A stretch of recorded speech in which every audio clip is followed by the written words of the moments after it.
Welcome back. Following Special Counsel Robert Mueller's public statement on Wednesday, House Democrats are struggling with the question of whether to begin impeachment proceedings against President Donald Trump.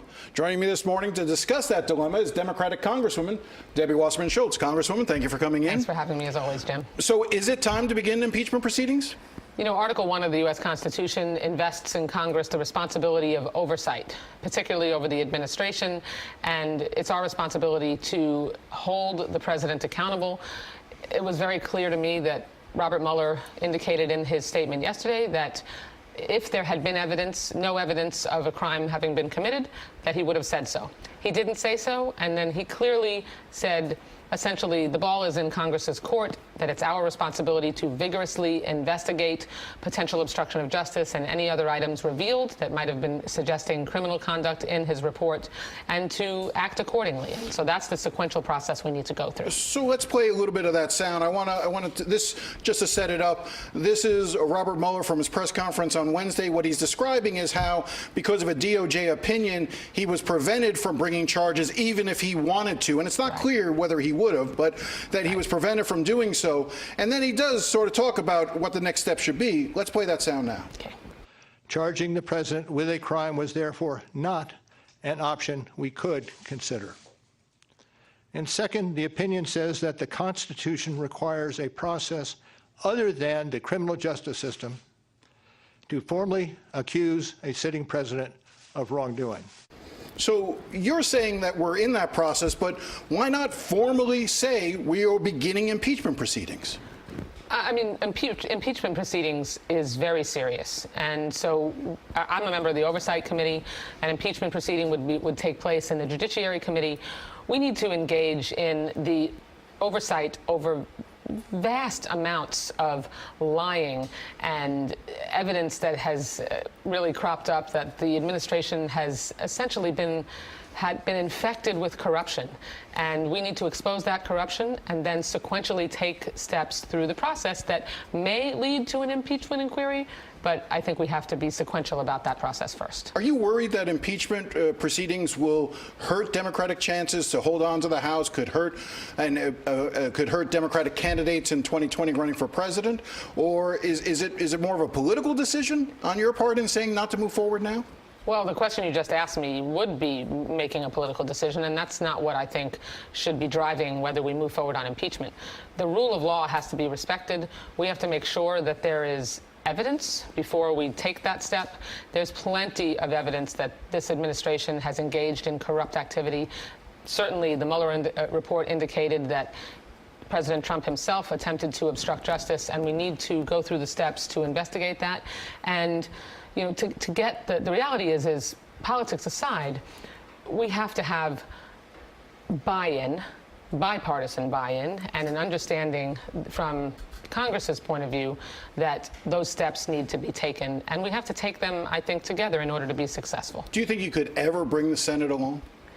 You know, I don't think that's, at the moment, something that we need to consider. We need to do our job. And if we do our job like it appeared, I was a young child during the Nixon impeachment proceedings, but, you know, neither the public nor the Congress was there on impeachment when the impeachment proceedings began and investigations began of Nixon, and eventually the investigations themselves revealed that that was the direction they should go. And so we have to do our job. We have to take the steps necessary to shine a light where right now the administration, particularly Donald Trump, wants to keep everything in the dark. Is one of those steps subpoenaing Bob Mueller to come and appear before Congress? If that's necessary, yes. I think Bob Mueller absolutely needs to testify in front of Congress. As much as he may not like to, it's not enough to say that the Mueller report is his testimony. It's heavily redacted. We haven't even been given the full unredacted report. And we need the leader of the investigation to come before Congress and answer questions. So you believe that the appropriate committee should move forward with subpoenaing Bob Mueller? I do. Actually, let me just go back and say, sure. Ideally, it would be good if he came voluntarily. a subpoena should be issued if necessary. He made it pretty clear he didn't want to come in voluntarily. Yes. All right. So there's some other news that's happening this week that could have an impact here in Florida and of course across the country, which deals with the census, the United States Census, and whether or not there should be a question regarding citizenship on the census form. There's some information that has come out that suggests that the purpose of that question by the Trump administration is to suppress Hispanic Hispanic counting and to make Republican chances among Anglo voters much better. Assuming the documents that have been revealed recently as the result of discovery in a court case filed about these using citizenship on the census, assuming those documents are accurate, they very clearly show that Secretary Ross himself, in his testimony before the Oversight Committee on which I sit, lied about the true intentions behind the citizenship question and the administration placing it on the census. He said in his testimony that it was really to enforce the Voting Rights Act, and what these documents reveal is that their true intention was to suppress Hispanic participation so they could maximize the Republican result in redistricting and elect more Republican members of Congress. And right now we're waiting for the U.S. Supreme Court to weigh in one way or the other as to whether or not that question will be on the census, right, correct? And these documents and what they've revealed will, I think, heavily influence the outcome of that case because, and quite frankly, it's not just through the Mueller report that there's been obstruction of justice and lying to Congress. You see through the census process that we've engaged in, they've lied to Congress. You have multiple instances in which the administration has either obstructed justice or lied to Congress, and we need to really lay the groundwork to show that that's the case and then move forward. All right, I want to turn to disaster relief because that's another area that's critical. I know there are parts of Florida that are waiting for some of this relief. It's been held up by Republicans. Right. It's expected to be voted on in a few weeks. What's been your reaction to the way this has been handled by House Republicans? Well, as a member of the Appropriations Committee, we passed months ago out of the House a disaster relief bill. The Senate Republicans sat on it and then finally got around to reaching an agreement, a $19 billion disaster relief bill, passed the United States Senate 48-8. And unfortunately, Republicans immediately came to the floor of Congress and blocked it single-handedly. And so delaying the absolute desperate need for aid and that relief to come to people all across the country, including Florida's Panhandle. It's unconscionable that we are starting hurricane season, this weekend.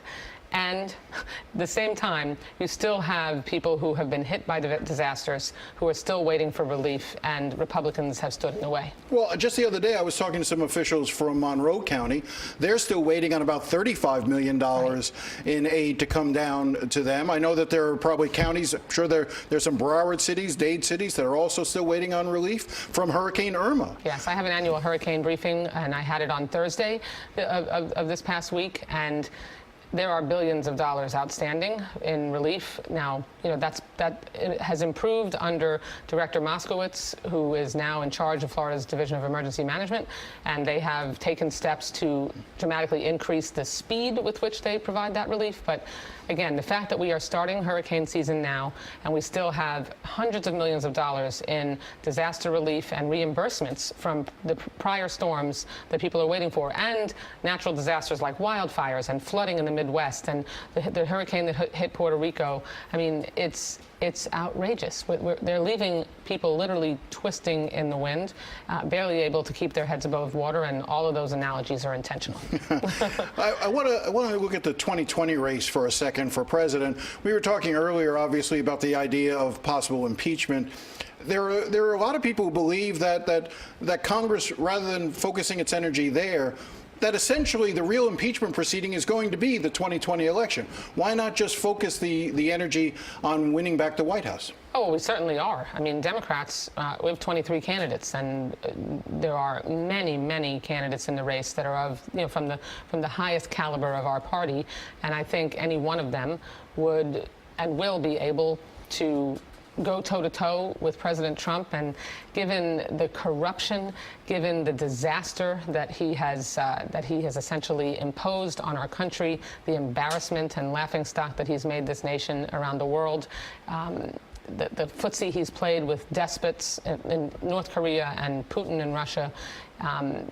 It's the election that ultimately we can count on to be where we can finally elect a candidate that makes sure he takes care of America and puts America first, not himself first. You sit on government oversight. One of the things that deserves oversight is how we run our elections to make sure that it's free of interference. Yes. With all the discussion about whether or not there's obstruction of justice and all the other parts of the Mueller report, one of the things that impressed me when Robert Mueller spoke the other day was the fact that he wanted to put the attention back on the sanctity of the elections. Has the Congress done enough? Has the administration done enough to protect our elections moving forward? Both in the Oversight Committee and on the Homeland Security Appropriations Subcommittee, I had an opportunity to ask the director of CISA, the agency in Homeland that oversees our election security, whether President Trump has even had a briefing about the 2020 election and the potential threats to our election security, and he has not.